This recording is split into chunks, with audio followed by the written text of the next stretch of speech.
السلام علیکم ورحمۃ اللہ وبرکاتہ۔ نحمدہ ونصلی علی رسولہ الکریم، اما بعد، فاعوذ باللہ من الشیطان الرجیم، بسم اللہ الرحمن الرحیم۔ رب اشرح لی صدری ویسر لی امری واحلل عقدۃ من لسانی یفقہوا قولی، رب زدنی علما، اللہم فقہنا فی الدین۔ اوصاف اہل الجنتی، اہل جنت کے اوصاف۔ اللہم جعلنا منہم بمنک و کرمک، اے اللہ ہمیں بھی ان میں شامل فرمائیے۔ یہ وہ صفات ہیں یا وہ اوصاف ہیں جو جنت میں داخلے کے بعد ہوں گی۔ تو جو صفات ہیں وہ انسان کی کامیابی میں بڑا ہی اہم کردار ادا کرتی ہیں۔ جو بھی اچھی صفات ہم دنیا میں اپنے اندر پیدا کرتے ہیں وہ جنت میں بھی ساتھ ہوں گی۔ ایسا نہیں ہے کہ ہماری اچھی صفات جو یہاں پہ ہیں وہ وہاں ہمارے اندر نہیں ہوں گی۔ جو بیج یہاں پہ ہم اپنے اندر بوئیں گے وہی وہاں پہ کاٹیں گے ہم۔ اچھا بیج بوئیں گے تو فصل اچھی ہوگی، اور اگر خراب بیج ہوگا تو فصل بھی خراب ہوگی۔ تو جو اچھی صفات ہم دنیا میں اپنے اندر پیدا کرتے ہیں وہ جنت میں بھی ساتھ ہوں گی، اور انہی اچھی صفات اور اخلاق کی وجہ سے جنت میں داخلہ ممکن ہوگا۔ سمجھ لیں کہ اچھا اخلاق یا اچھی صفات جنت میں جانے کے لیے کی ہے، چابی۔ جیسے گھر والوں کے پاس گھر میں داخلے کی چابی ہوتی ہے، اسی سے دروازہ کھلتا ہے، اسی طرح جنت میں داخلے کی چابی ان اوصاف کو اپنانا ہے جو نبی صلی اللہ علیہ وسلم کی سنت سے ثابت ہیں، جن کو اپنانے کی نبی صلی اللہ علیہ وسلم نے ترغیب دی ہے۔ تو ہمیں وہ اخلاق و آداب اپنانے کے لیے محنت اور کوشش کرنی ہے، اپنے دل اور نفس کا تزکیہ کرنا ہے، اسے پاک کرنا ہے برائیوں سے۔ لیکن اگر کوشش کے باوجود بھی دل میں کوئی کمی کوتاہی رہ گئی جسے انسان نہ نکال سکا تو وہ انشاءاللہ روز قیامت صاف کر دی جائے گی۔ اسی کے بارے میں قرآن کی ایک آیت ہے، وَنَزَعْنَا مَا فِي صُدُورِهِمْ مِنْ غِلٍّ تَجْرِي مِنْ تَحْتِهِمُ الْأَنْهَارُ وَقَالُوا الْحَمْدُ لِلَّهِ الَّذِي هَدَانَا لِهَذَا وَمَا كُنَّا لِنَهْتَدِيَ لَوْلَا أَنْ هَدَانَا اللَّهُ لَقَدْ جَاءَتْ رُسُلُ رَبِّنَا بِالْحَقِّ وَنُودُوا أَنْ تِلْكُمُ الْجَنَّةُ أُورِثْتُمُوهَا بِمَا كُنْتُمْ تَعْمَلُونَ۔ ان اہل جنت کے دلوں میں اگر ایک دوسرے کے خلاف کچھ کدورت ہوگی تو ہم اسے نکال دیں گے۔ ان کے نیچے نہریں جاری ہوں گی اور وہ کہیں گے تعریف تو اللہ ہی کے لیے ہے جس نے ہمیں یہ جنت کی راہ دکھائی۔ اگر اللہ ہمیں یہ راہ نہ دکھاتا تو ہم کبھی یہ راہ نہ پا سکتے تھے۔ ہمارے پروردگار کے رسول واقعی حق ہی لے کر آئے تھے۔ اس وقت انہیں ندا آئے گی، تم اس جنت کے وارث بنائے گئے ہو، اور یہ ان نیک اعمال کا بدلہ ہے جو تم دنیا میں کرتے رہے۔ تو اس آیت میں جو یہ کلمہ ہے غلن، اس کینے اور بغض کو کہا جاتا ہے جو سینوں میں مستور ہو۔ تو اللہ تعالیٰ اہل جنت پر یہ انعام بھی فرمائیں گے کہ ان کے سینوں میں ایک دوسرے کے خلاف بغض و عداوت کے جو جذبات ہوں گے وہ دور کر دیے جائیں گے۔ پھر ان کے دل ایک دوسرے کے بارے میں آئینے کی طرح صاف ہو جائیں گے، کسی کے بارے میں دل میں کوئی عداوت نہیں رہے گی۔ بعض نے اس کا مطلب یہ بھی بیان کیا ہے کہ اہل جنت کے درمیان جو درجات اور منازل کا فرق ہوگا اس پر وہ ایک دوسرے سے حسد نہیں کریں گے۔ اور پہلے مفہوم کی تائید میں ایک حدیث بھی ہے کہ جنتیوں کو جنت اور دوزخ کے درمیان ایک پل پر روک لیا جائے گا، اور ان کے درمیان آپس کی جو زیادتیاں ہوں گی ایک دوسرے کو ان کا بدلہ دے دیا جائے گا، حتیٰ کہ جب وہ بالکل پاک صاف ہو جائیں گے تو پھر انہیں جنت میں داخلے کی اجازت دے دی جائے گی۔ یہ صحیح بخاری کی حدیث تھی۔ تو اس سے بھی وہی شروع کی بات واضح ہو رہی کہ جو بھی عادات اور صفات ہم اپناتے ہیں، چاہے اچھی یا بری، وہ ہمارے ساتھ ہی آگے جاتی ہیں۔ لہٰذا دلوں کا تزکیہ کرتے رہنا چاہیے کہ دلوں کو ہم حسد، کینہ اور بغض جیسے جذبات سے محفوظ رکھیں۔ اگر کسی کے لیے دل میں یہ جذبات محسوس ہوں تو اللہ سے دعا کریں کہ اے اللہ یہ جذبات میرے دل سے نکال دیں، مجھے اس شخص کے بارے میں یہ منفی خیالات نہ آیا کریں اور ساتھ میں کوشش بھی کرنی چاہیے، تو انشاءاللہ وہ منفی جذبات دل سے نکل جائیں گے۔ کوشش کیا کریں کہ جس کے لیے دل میں منفی جذبات محسوس ہوں، آپ اپنا رویہ اس کے ساتھ اچھا کر لیں، اس کو تحفے تحائف دیں، تو انشاءاللہ کیا ہوگا، آپس کے تعلقات بہتر ہو جائیں گے، اگلے شخص کا معاملہ بھی آپ کے ساتھ بہتر ہو جائے گا۔ عن ابی ہریرہ رضی اللہ عنہ قال سمعت رسول اللہ صلی اللہ علیہ وسلم یقول من سرہ ان یبسط لہ فی رزقہ وان ینسأ لہ فی اثرہ فلیصل رحمہ۔ میں نے نبی صلی اللہ علیہ وسلم سے سنا، آپ صلی اللہ علیہ وسلم نے فرمایا کہ جسے پسند ہے کہ اس کی روزی میں فراخی ہو اور اس کی عمر دراز کی جائے تو وہ صلہ رحمی کرے۔ یہ صحیح بخاری کی حدیث تھی۔ تو کون عمر میں برکت کا حریص نہیں ہوگا؟ سبھی ہیں، لہٰذا اس کے لیے عمل کیا کرنا ہوگا؟ صلہ رحمی۔ پھر ایک اور حدیث میں ہے عن النبی صلی اللہ علیہ وسلم قال لیس الواصل بالمکافی ولکن الواصل الذی اذا قطعت رحمہ وصلھا۔ نبی صلی اللہ علیہ وسلم سے مرفوعاً یہ حدیث روایت ہے صحیح بخاری کی، کسی کام کا بدلہ دینا صلہ رحمی نہیں ہے، بلکہ صلہ رحمی کرنے والا وہ ہے کہ جب اس کے ساتھ صلہ رحمی کا معاملہ نہ کیا جا رہا ہو تب بھی وہ صلہ رحمی کرے۔ مراد اس حدیث سے کیا ہے کہ کسی نے ہمارے ساتھ اچھا کیا اور ہم نے بھی بدلے میں اچھا کیا تو یہ صلہ رحمی نہیں ہے، بلکہ اس سے مراد ہے کسی سے ہمیں تکلیف اور اذیت پہنچے یا کوئی ہم سے ناتا توڑے تو ہم کیا کریں؟ ہم اسے معاف کر دیں، ہم اس سے جوڑ کے رکھیں، حتیٰ کہ دل و دماغ سے بھی اس کے بارے میں منفی جذبات نکال دیں، تو یہ صلہ رحمی کہلائے گی۔ اور اسی کے بارے میں حدیث میں بشارت ہے کہ جو یہ صفت اپناتا ہے اس کی عمر میں بھی برکت ہوتی ہے اور اس کے رزق میں بھی برکت ہوتی ہے، اللہ تعالیٰ اس پہ رزق کے دروازے بھی کھول دیتے ہیں۔ نبی صلی اللہ علیہ وسلم سے ایک شخص نے اندر آنے کی اجازت چاہی تو نبی صلی اللہ علیہ وسلم نے اسے دیکھ کر فرمایا کہ یہ اپنے قبیلے کا بہت برا شخص ہے، یا آپ نے فرمایا کہ برا ہے فلاں قبیلے کا بیٹا۔ پھر جب وہ نبی صلی اللہ علیہ وسلم کے پاس آ بیٹھا تو آپ اس کے ساتھ بہت خوشخلقی کے ساتھ پیش آئے۔ وہ شخص جب چلا گیا تو حضرت عائشہ رضی اللہ عنہا نے آپ سے عرض کیا، یا رسول اللہ صلی اللہ علیہ وسلم، جب آپ نے اسے دیکھا تھا تو اس کے متعلق یہ کلمات فرمائے تھے، جب آپ اس سے ملے تو بہت ہی خندہ پیشانی سے ملے، تو آپ صلی اللہ علیہ وسلم نے فرمایا کہ اے عائشہ، اللہ کے یہاں قیامت کے دن وہ لوگ بدترین ہوں گے جن کے شر کے ڈر سے لوگ ان سے ملنا چھوڑ دیں۔ تو جو اچھا اخلاق ہے وہ روز قیامت میزان میں بہت بھاری عمل ہوگا، اور اچھے اخلاق سے محروم لوگ خسارہ پانے والے ہوں گے۔ نبی صلی اللہ علیہ وسلم نے ایک موقع پہ فرمایا کہ بدگمانی سے بچتے رہو، کیونکہ بدگمانی کی باتیں اکثر جھوٹی ہوتی ہیں۔ لوگوں کے عیب تلاش کرنے کے پیچھے نہ پڑو، آپس میں حسد نہ کرو، کسی کی پیٹھ پیچھے برائی نہ کرو، بغض نہ رکھو، بلکہ سب اللہ کے بندے آپس میں بھائی بھائی بن کر رہو۔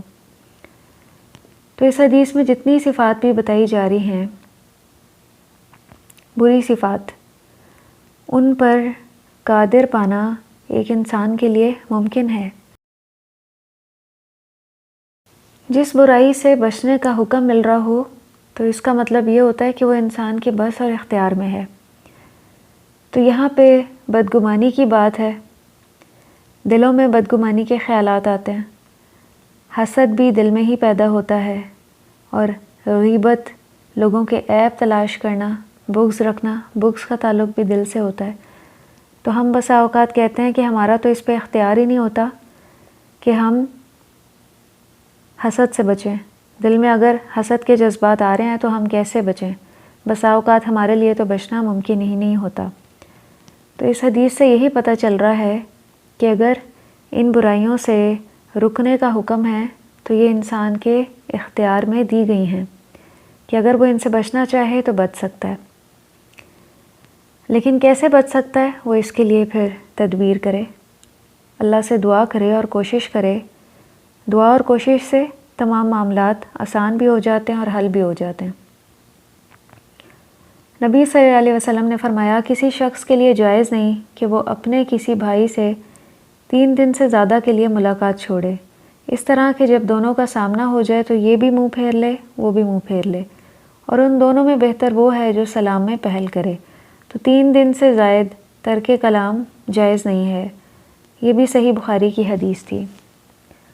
تو یہ جتنی بھی ہدایات ہیں ہمیں کس نے دیں، اور اسی ہدایت سے ہمیں ایمان اور عمل صالح کی زندگی نصیب ہوئی۔ یہ اللہ تعالیٰ کی کتنی بڑی نعمت ہے، اور پھر انہیں بارگاہ الہی میں قبولیت کا درجہ بھی حاصل ہوتا ہے۔ تو یہ اللہ کی خاص رحمت اور اس کا فضل ہے۔ اگر یہ رحمت اور فضل الہی نہ ہوتا تو ہم اپنا تزکیہ نہ کر سکتے تھے، اللہ کے مقرب نہیں بن سکتے تھے۔ اسی مفہوم کی ایک اور حدیث بھی ہے جس میں نبی صلی اللہ علیہ وسلم نے فرمایا، یہ بات اچھی طرح جان لو کہ تم میں سے کسی کو محض اس کا عمل جنت میں نہیں لے جائے گا جب تک اللہ تعالیٰ کی رحمت نہ ہوگی۔ صحابہ کرام رضی اللہ عنہم نے پوچھا، یا رسول اللہ صلی اللہ علیہ وسلم آپ بھی؟ تو آپ نے فرمایا ہاں میں بھی۔ اس وقت تک جنت میں نہیں جاؤں گا جب تک کہ رحمت الہی مجھے اپنے دامن میں نہیں سمیٹ لے گی۔ تو پیچھے اعمال کی بات ہو رہی تھی، تو اعمال کرنے کے بعد بھی کوئی انسان تکبر میں مبتلا نہ ہو کہ میں تو بہت باعمل بن گئی ہوں، اب تو میرے اوپر جنت واجب ہو گئی ہے۔ نہیں، شیطان یہ راستہ بھی دکھاتا ہے جب کوئی بہت باعمل ہو جاتا ہے کہ تم تو بہت ہی متقی اور پرہیزگار بن گئی ہو، تو کسی کا عمل اس کو جنت میں نہیں لے کر جائے گا جب تک ساتھ اللہ کی رحمت نہ ہو۔ تو کبھی بھی اپنے اعمال کی وجہ سے اترانا نہیں چاہیے، بلکہ اس کو محض اللہ کا فضل اور انعام سمجھنا چاہیے کہ اللہ کی توفیق تھی تو میں نے یہ نیکی کا کام کیا، اللہ کی توفیق تھی تو میں اس برائی سے بچ گئی، اس میں میرا کیا کمال ہے؟ یہ تو اللہ کی عطا ہے، اللہ کی توفیق ہے، بلکہ اس پہ تو اللہ کا شکر ادا کرنا چاہیے اور عاجزی ہی اختیار کرنی چاہیے۔ پھر اہل جنت کی اگلی صفت کیا ہے؟ وَقَالُوا الْحَمْدُ لِلَّهِ الَّذِي صَدَقَنَا وَعْدَهُ وَأَوْرَثَنَا الْأَرْضَ نَتَبَوَّأُ مِنَ الْجَنَّةِ حَيْثُ نَشَاءُ فَنِعْمَ أَجْرُ الْعَامِلِينَ۔ وہ کہیں گے اس اللہ کا شکر ہے جس نے ہمارے ساتھ اپنا وعدہ سچا کر دکھایا اور ہمیں اس سرزمین کا وارث بنا دیا کہ اس جنت میں ہم جہاں چاہیں رہیں۔ عمل کرنے والوں کے لیے یہ کیسا اچھا اجر ہے۔ وقالو، وہ کیا کہیں گے؟ وہ جنت میں داخل ہو کر اپنے اپنے ٹھکانے پر پہنچ کر اللہ تعالیٰ کی نعمتوں اور اس کے ہدایت عطا کرنے پر اس کی حمد و ثنا بیان کرتے ہوئے کہیں گے، الحمدللہ الذی صدقنا وعدہ، اس اللہ کا شکر ہے جس نے ہمارے ساتھ اپنا وعدہ سچا کر دکھایا۔ یعنی اللہ تعالیٰ نے اپنے رسولوں کی زبانوں پر ہمارے ساتھ وعدہ کیا تھا کہ اگر ہم ایمان لے آئے اور نیک عمل کیے تو وہ ہمیں جنت عطا کرے گا، بس اس نے اپنا وعدہ سچا کر کے ہماری آرزو پوری کر دی۔ وَأَوْرَثَنَا الْأَرْضَ، اور ہمیں زمین کا وارث بنایا، یعنی جنت کی زمین کا۔ نَتَبَوَّأُ مِنَ الْجَنَّةِ حَيْثُ نَشَاءُ، ہم جنت میں جس جگہ بھی چاہیں ٹھہر سکتے ہیں اور اس کی نعمتوں میں سے جو چیز بھی چاہے لے سکتے ہیں، ہمارے لیے کوئی چیز ممنوع نہیں جس کا ارادہ کریں۔ تو جنتی جنت میں اللہ کی تمام نعمتوں پر اللہ کا شکر ادا کریں گے، لیکن آج ہم اللہ کی شکر گزاری نہیں کرتے۔ نعمتیں آج بھی ہیں ہمارے پاس، کثیر نعمتیں ہیں، لیکن ہمیں وہ نظر نہیں آتی۔ ہمیں کیا نظر آتا ہے؟ جو ہمارے پاس نہیں ہے، جو ہمارے ہاتھ میں نہیں ہے، ہم بس اسی کے پیچھے گڑتے رہتے ہیں، اسی کا خیال ہر وقت ہمارے دل و دماغ پہ غالب رہتا ہے۔ تو جو نعمتیں پھر اللہ سبحانہ و تعالیٰ نے ہمیں دی ہیں، ہم ان کا بھی شکر ادا نہیں کر پاتے۔ اہل جنت کو وہاں مالکانہ حقوق حاصل ہوں گے کہ وہ اپنی اپنی وسیع و عریض جنت میں جس جگہ کو اپنے حالات کے موافق سمجھیں وہاں رہیں، کیونکہ تبوّأ کا لفظ ایسی جگہ پر رہائش کے لیے آتا ہے جہاں کی آب و ہوا اور ماحول رہنے والے کی طبیعت کے موافق اور سازگار ہو، اس کی پسند کا ہو، اس کے لیے سوٹیبل ہو اور اس سے ضرر کا اندیشہ نہ ہو۔ فنعم اجر العاملین، تو اس جملے کی نسبت متقین کی طرف بھی ہو سکتی ہے کہ وہ ایک دوسرے سے یہ بات کہیں گے، اور فرشتوں کی طرف سے بھی اور اللہ سبحانہ و تعالیٰ کی طرف سے بھی ہو سکتی ہے یہ بات۔ تو جنہوں نے ختم ہو جانے والی نہایت قلیل سی مدت میں اپنے رب کی اطاعت کے لیے کوشش کی، اپنے رب کے احکامات بجا لانے اور اسے راضی کرنے کی کوشش کی، اور اس کے بدلے انہوں نے خیر عظیم حاصل کی جو ہمیشہ باقی رہنے والی ہے۔ یہ ان کے لیے بدلہ ہے جو کہ بطور انعام ہے۔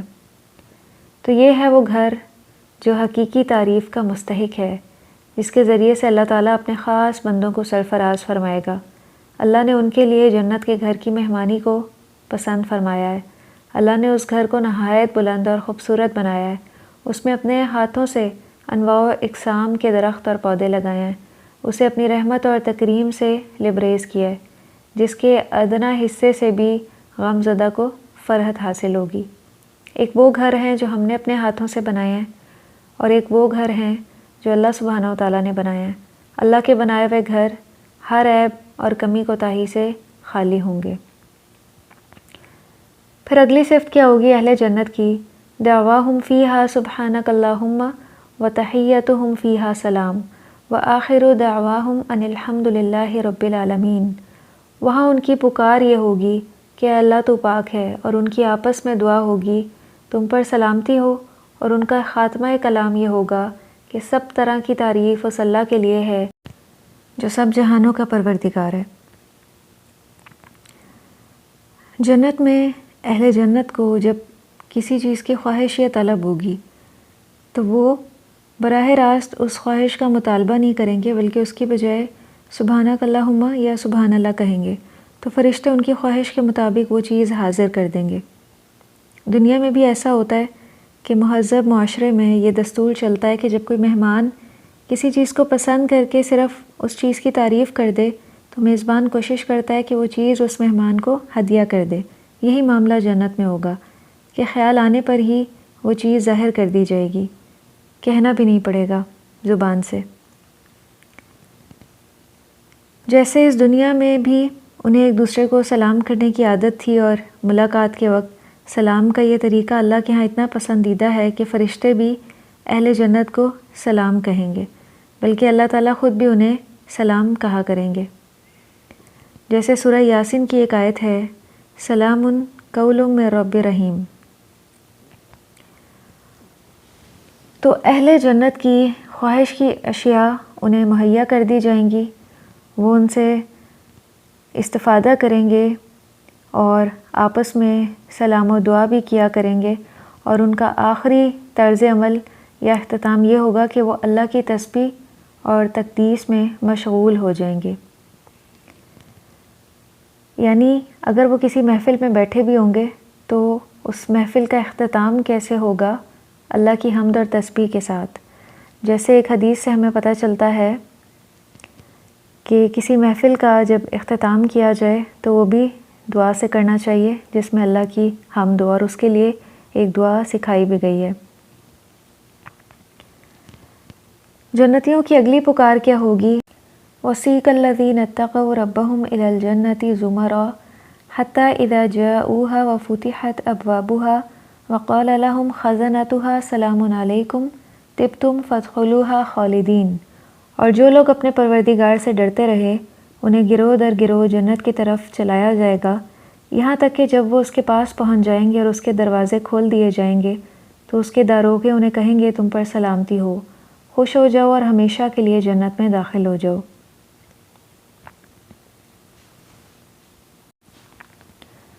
تو گروہ در گروہ انہیں جنت کی طرف چلایا جائے گا۔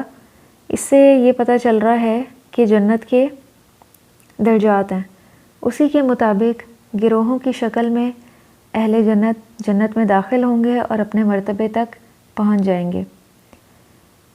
اسی طرح جہنم کے بھی درجے ہیں، اور ایمان اور تقوی کے بھی بہت سے درجات ہیں، اور ایک حدیث کے مطابق جنت کے 100 درجات ہیں۔ تو پھر اس سے مراد کیا ہوا کہ ایمان اور تقوی کے بھی اتنے ہی درجات ہیں، کیونکہ جو جتنا زیادہ پرہیزگار ہوگا، جو جتنا زیادہ ایمان والا ہوگا، وہ اتنے ہی بلند درجے پر ہوگا۔ تو اسی لحاظ سے پھر ان متقین کی بھی درجوں کے لحاظ سے گروہ بندی کر دی جائے گی، اور انہیں بڑی عزت اور تکریم کے ساتھ جنت کی طرف لے جایا جائے گا۔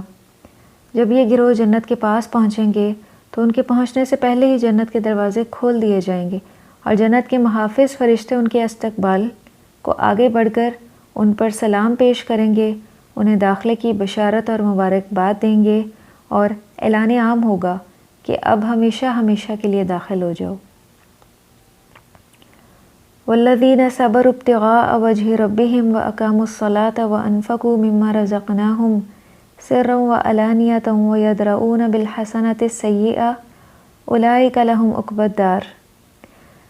یہاں کچھ مزید صفات بتائی جا رہی ہیں اور یہ ان مومنین کی ہیں جو دنیا میں نیک اعمال کرتے رہے اور جنہوں نے اپنے پروردگار کی رضا کے لیے صبر کیا، نماز قائم کی اور اللہ نے جو کچھ انہیں دے رکھا ہے اس میں سے پوشیدہ اور اعلانیہ خرچ کیا اور برائی کا بھلائی سے جواب دیا۔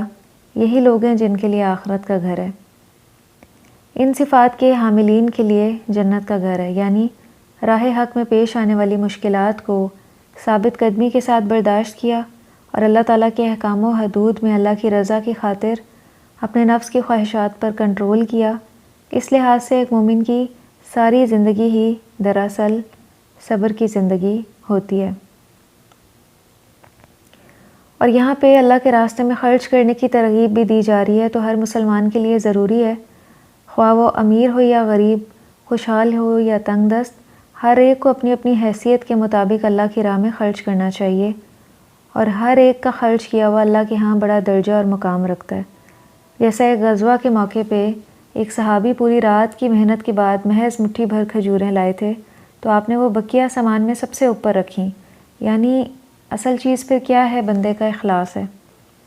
اسی طرح قرآن کی بعض دوسری آیات سے معلوم ہوتا ہے کہ پوشیدہ طور پر صدقہ کرنا اعلانیہ صدقہ کرنے سے بہتر ہے۔ غالباً اسی لیے پہلے پوشیدہ صدقے کا ذکر کیا گیا، اور پھر صدقے کی دو بڑی قسمیں ہیں، ایک فرضی یعنی زکوٰۃ اور دوسرا نفلی۔ تو علماء یہ کہتے ہیں کہ فرضی صدقہ اعلانیہ کرنا بہتر ہے، یعنی زکوٰۃ، تاکہ دوسروں کو بھی ترغیب ہو، رغبت پیدا ہو، اور نفلی صدقات پوشیدہ طور پر کرنے چاہیے تاکہ انسان ریاکاری سے بچ سکے۔ تو صدقہ کیا صرف مال سے دیا جا سکتا ہے؟ رزق سے مراد صرف مال و دولت نہیں ہے، بلکہ اللہ کی ہر نعمت ہی رزق ہے۔ تو آپ کے پاس جو بھی نعمت ہے، جو کسی بھی انسان کی جسمانی یا روحانی تربیت میں کرامت ہو، آپ اس کو اللہ کے راستے میں لگا سکتے ہیں، صدقہ کر سکتے ہیں۔ تو اس لحاظ سے علم دین اور صحت وغیرہ سب رزق میں شامل ہیں، اور یہ اللہ کی بڑی نعمتوں میں بھی شمار ہوتے ہیں۔ تو اللہ کی راہ میں ان میں سے کچھ بھی آپ خرچ کر سکتے ہیں۔ ہر انسان اپنے پاس دیکھے کہ اس کے پاس کیا چیز وافر ہے۔ کچھ لوگوں کے پاس مال و دولت زیادہ ہوتا ہے، کچھ کے پاس علم زیادہ ہوتا ہے، تو جس کے پاس علم ہے وہ علم کو اللہ کے راستے میں خرچ کرے، تو یہ بھی اس کے لیے صدقہ شمار ہوگا، اور یہ تو صدقہ جاریہ ہے، یعنی افضل ترین صدقہ ہے۔ اور اسی آیت میں جو یدرؤون کا لفظ ہے، اس کا لغوی معنی ہے دور ہٹانا اور پرے کرنا۔ تو اس جملے کے بھی دو مطلب ہیں، ایک یہ کہ جب ان میں سے کوئی برا کام کر بیٹھتا ہے تو بعد میں اچھا کام کر کے اس کی تلافی کر دیتا ہے، کیونکہ نیکیاں کیا کرتی ہیں؟ برائیوں کو دور کر دیتی ہیں۔ تو جو اہل ایمان ہوتے ہیں انہیں ان کی برائیاں کھٹکتی ہیں، اگر وہ نادانی یا غفلت میں کوئی برا کام کر لیں تو ان کو سکون یا چین نصیب نہیں ہوتا جب تک وہ اس پہ توبہ استغفار نہ کر لیں، اللہ سے معافی نہ مانگ لیں۔ لیکن گناہوں پہ اصرار نہیں کرنا چاہیے کہ بار بار انسان گناہوں پہ اصرار کرتا رہے، اس سے بھی کیا ہوتا ہے؟ دل پھر سخت ہونا شروع ہو جاتے ہیں، اور اس میں اللہ تعالیٰ کی ناراضگی ہے، گناہوں پہ اصرار کرنا۔ اصل چیز یہ ہے کہ کوئی گناہ ہو جائے اس پہ فوراً انسان اللہ کی طرف رجوع کرے، معافی مانگ لے، اور آئندہ وہ گناہ نہ کرنے کا پکا عزم اور ارادہ کر لے۔ تو انشاءاللہ اللہ تعالیٰ آئندہ پھر گناہوں سے محفوظ رکھیں گے۔ اور اس کا دوسرا مطلب یہ ہے کہ جب ان سے کوئی برائی کرے تو اس کا جواب برائی سے نہیں بلکہ بھلائی سے دیتے ہیں اور عفو و درگزر سے کام لیتے ہیں۔ اور اس کے بارے میں بہت سی احادیث بھی ہیں، مثلا نبی صلی اللہ علیہ وسلم نے فرمایا کہ صلہ رحمی کرنے والا وہ نہیں جو بھلائی کا بدلہ بھلائی سے دے، بلکہ وہ ہے کہ اگر دوسرا اسے برے سلوک سے قطع کرنے کی کوشش کرے تو وہ اچھا سلوک کر کے اسے جوڑے رکھنے کی کوشش کرے۔ یہ صحیح بخاری کی حدیث ہے۔ اور یہ بات صرف رشتہ داروں سے مختص نہیں ہے بلکہ ہر شخص کے ساتھ ایسا ہی سلوک کرنا چاہیے، چاہے کوئی ہمارے ماتحتوں میں سے ہے۔ عام طور پہ جہاں برابری کا معاملہ ہوتا ہے وہاں تو پھر بھی اچھا سلوک کیا جاتا ہے، لیکن جہاں ماتحت ہوتے ہیں،